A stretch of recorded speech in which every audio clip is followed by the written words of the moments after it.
咦？揾我做咩呢？口罩都唔揾我。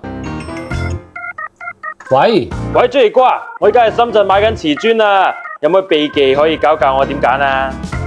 哇！你真係要睇住買喎，出咗問題呢，手尾好長嘅喎。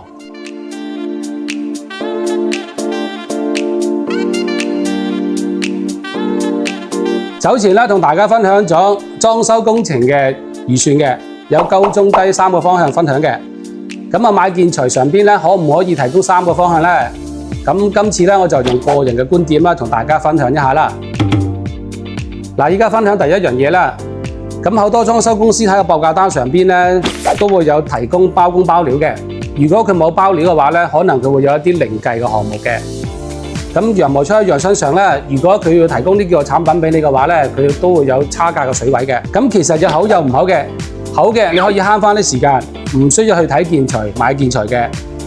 而你對佢有絕對信心嘅話呢，佢可以同你提供專業嘅意見，同你做一個配色嘅，同埋可以運用喺你嘅設計上邊嘅。而唔好嘅，佢提供嘅選擇俾你係有限度嘅，未必係你喜歡嘅品牌，又未必係你啱嘅款式，又未必係啱你嘅價錢。第二個分享喺香港慢慢選購嘅，如果你個時間比較充裕啲嘅話，你可以去一啲建材嘅區域，佢哋成行成市嘅。你可以了解多啲，或者睇多啲嘅。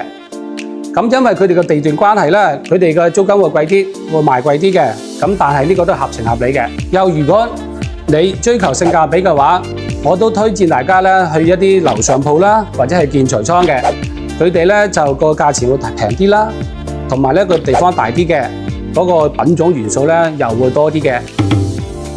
咁第三個分享嘅。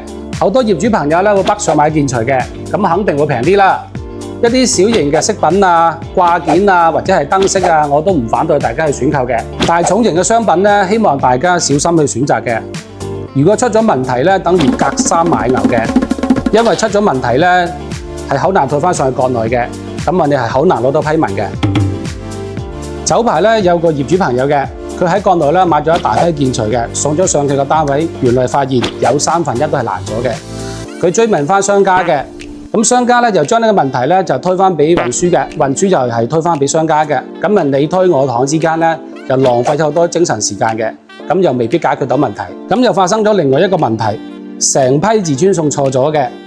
咁商家當然肯負責啦，咁但係你個裝修單位又多咗一批垃圾嘅泥頭嘅。咁到最後呢，自己就銀荷包送去堆填區嘅。所以一啲大件或者一啲重型嘅商品，你可以喺香港性價比高嘅地方消費嘅。我哋香港嘅商家呢，一般都有自己嘅運輸嘅。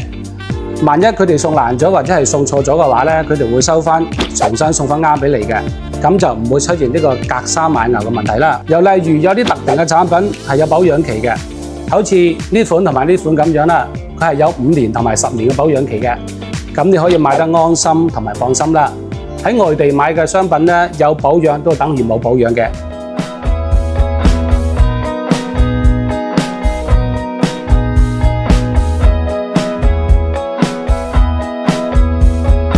我係 Jackie，記住買建材唔使上深圳嘅，香港都可以買到又好又平嘅建材嘅。